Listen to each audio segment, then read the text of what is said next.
Okay, so I guess we can call this the Dark Knight trilogy existential review. I guess we can call it. So now I'm here joined by my friends Danny, Adrian, and of course Dylan. And yeah, I hope you guys are ready to get into the discussion. So since my topic happens to deal with a lot of philosophy and things like that, I'm going to go ahead and define some terms real quick. That way anyone who's just tuning in can kind of understand it no matter what.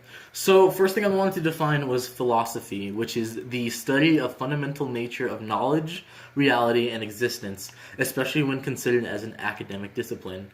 So that being said, I just kind of wanted to throw it out there that philosophy really only...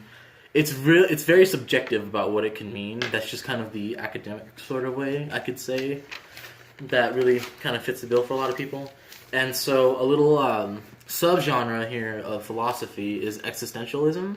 And existentialism is a philosophical theory or approach that emphasizes the existence of the individual person as a free and responsible agent determining their own free will.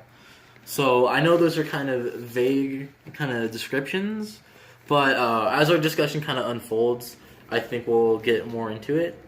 So also, before we get started, I just kind of wanted to bring up that the Dark Knight trilogy was chosen because it includes kind of a variety of well-known characters that have been around for years and years and years at this point. And so I think there's been a lot of different interpretations and a lot of takes on these characters. And the reason, especially going with DC Comics and things like that, they're kind of looked at as like modern Greek mythos, if you will, is kind of like what I like to call them, where they're just kind of viewed as these kind of great stories of our generation. It kind of expands beyond our generation.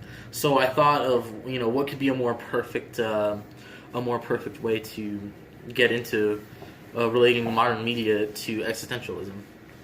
All right, so my first question for you guys is, when you saw all three of these movies, right? Those three movies being Batman Begins, The Dark Knight, and The Dark Knight Rises. What did you walk away with those? What did you walk away with when you watched those movies? What was the moral that you took out of it? Did you learn anything? Was it just a popcorn flick where you were just entertained with dumb action and that was it? Do you think there was a deeper meaning? Let's start with Adrian. I think now that I think of it, whenever I did get out of the movie theater and after I watched it, I really it was just basically a popcorn like film, like you described it. But now that I think about it, I sort of like I left the theater leaving with like a little bit of, I don't know what feeling. It was sort of like a rush maybe, but like not the type of rush that like I don't know, like a thrill. It wasn't like a thrill, but it was more like a,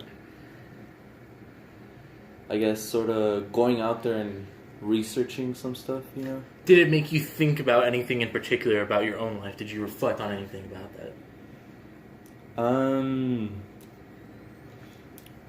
Maybe on some of my actions. Okay. That's about it. In like the moral way, or how would you say? In a moral way, definitely. Yeah. In a moral way. What about you, Danny? Honestly, when I first went to go see the movie, I say, let me just interrupt you for a minute. When we say see the movie, I mean for all three. Like all of us mean all three. Yeah. Yes. I thought it was just a popcorn, just to entertain me, and that's basically it. That's how I see basically all of my movies. It's just a popcorn flick. So we don't think there's such a thing as like an art movie or anything like that, where you kind of there's like a deeper meaning you don't understand. Yeah. Like for example, The Wizard of Oz, right? So you guys have seen that, right? Yeah. So to go back to that movie, there are some layers to that movie now that people are just barely discovering about like what its time was, like when it was made and things like that, and how that's a social commentary on what was happening during the time.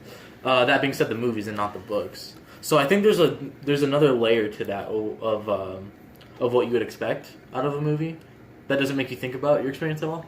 Well, yeah, there are movies that make me think like. There's certain meaning behind it. I've seen movies that actually have taught and I've actually experienced in life. Okay. How about you, Dylan? I can say when I watched the second one that the boat scene at the end made me think. Because it was a lot about like how humans treat other humans. and that we're not all evil. But from the first movie and the third one, it was just a popcorn film. But the second one at the end, it got me thinking that even though we're all kind of bad, but we're not. Okay, see, that's a very interesting point of view, and that's not the first time I've heard that too. Because a lot of people say that the middle one of the trilogy of The Dark Knight, that's probably the definitive one. And I think that point of view is actually really interesting too, because I kind of treat them as kind of one big movie. By the time I got into it myself was around the time The Dark Knight Rises was in theater, and when those were and that was in theater, that was like the last one of the movies, right? So what I ended up doing is just watching the movies on my own, on DVD, on Blu-ray, too. And so I kind of watched them back to back, and I could see where where you guys are getting the whole popcorn flick coming from. But I think I think that's not really a fair judgment of it too, because you have these things. As I was saying, I don't think that the other movies really get the credit that they deserve to, because Batman Begins being the origin story, I think kind of gives you a complicated protagonist at first. And I think that's obviously not a part of the movie, but more of a part of the creation of Batman itself, too, where they're just kind of taking it from. And, of course, The Dark Knight Rises, I think, has a lot of history behind it, too. It's based off the Nightfall comics, so I don't know if you guys were ever read that, dude. But I happened to, and I think that it was a pretty good representation of it. And I think as a closer to a trilogy, it gave me the Batman conclusion that I don't think any other part of Batman has ever had the guts to pull off, I think, too. Because at the end of that movie, at the end of Dark Knight Rises, so he's happy. He's living with Selena Kyle, right? Right.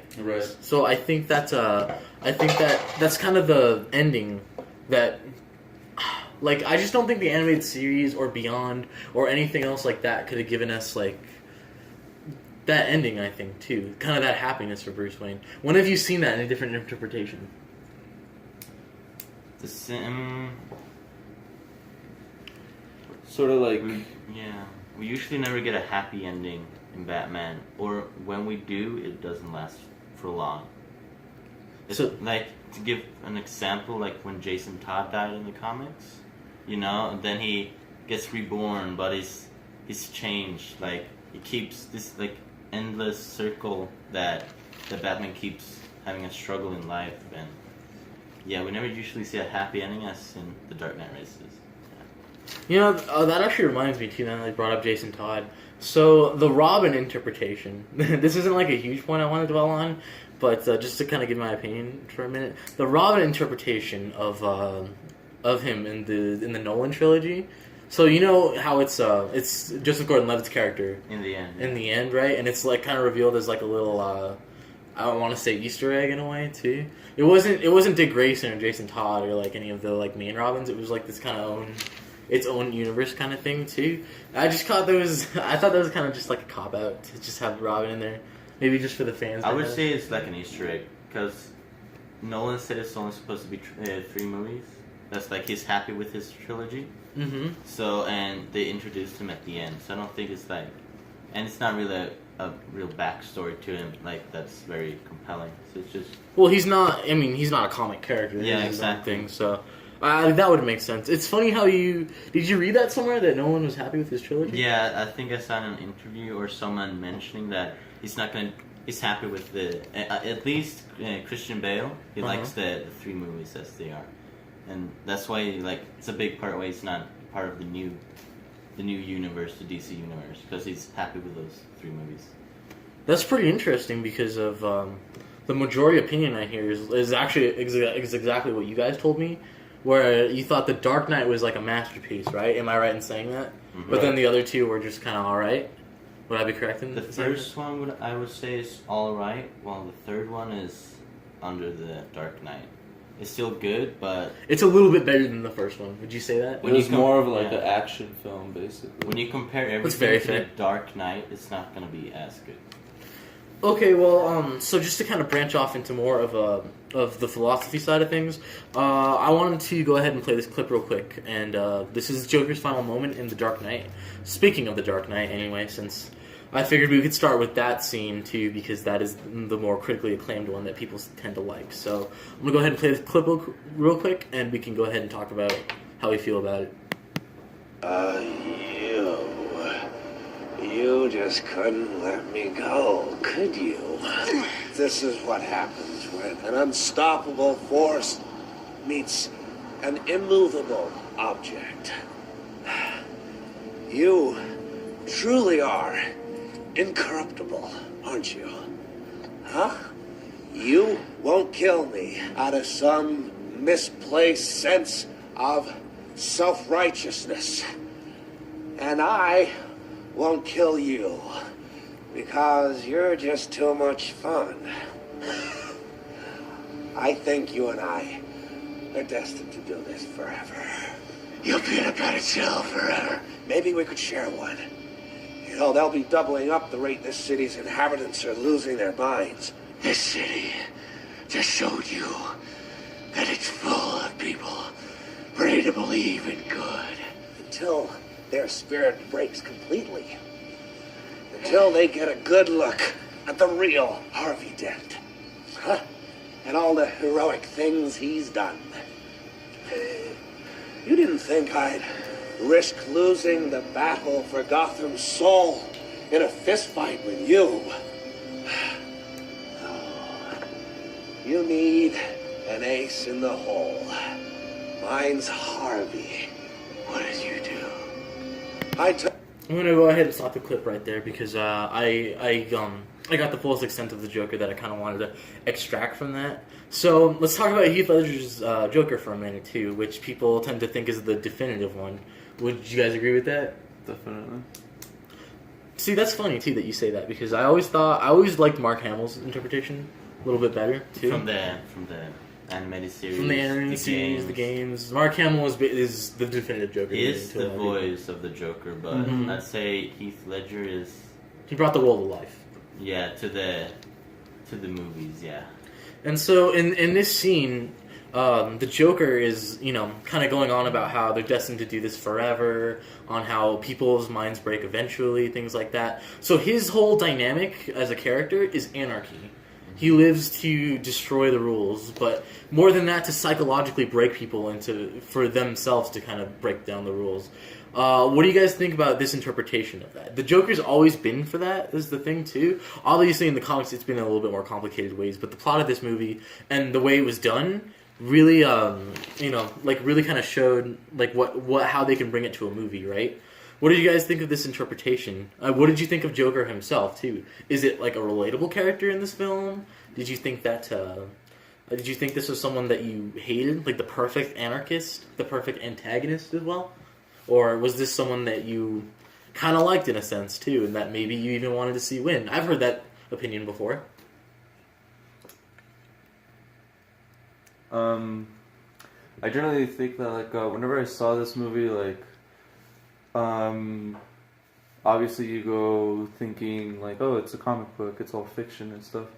But, I got a little sense of, the character was played so well that, hey, it gives me a feeling that, this dude could definitely, not be fiction. This could definitely, be a real thing, As cheesy and as, out there as it sounds, it just gives you that feeling, as crazy and as fictional and as imaginary as it sounds, this character can definitely be brought to life. So that's a very interesting take on it. I think this scene describes the Joker as he's always got a plan. He just said that he's not gonna lose the fight from a fist fight with Batman because he's got an ace in the hole, which is Harvey Dent. That he didn't lose. He won the battle because he corrupted Harvey Dent. He lost the fight but won the war. Exactly, and it kind of describes the Joker. It's kind of the way he is in the comics. How he loses to the Batman, but then it gives him a choice to that he must leave the Joker to save other people, and this is the Joker how this Joker is supposed to be. It was, before I let Danny talk, I just kind of wanted to say that I believe this was Heath Ledger's final moment on scene. Because this was the Joker's final moment on it, and I'm pretty sure The Dark Knight was the last film that Heath Ledger worked on.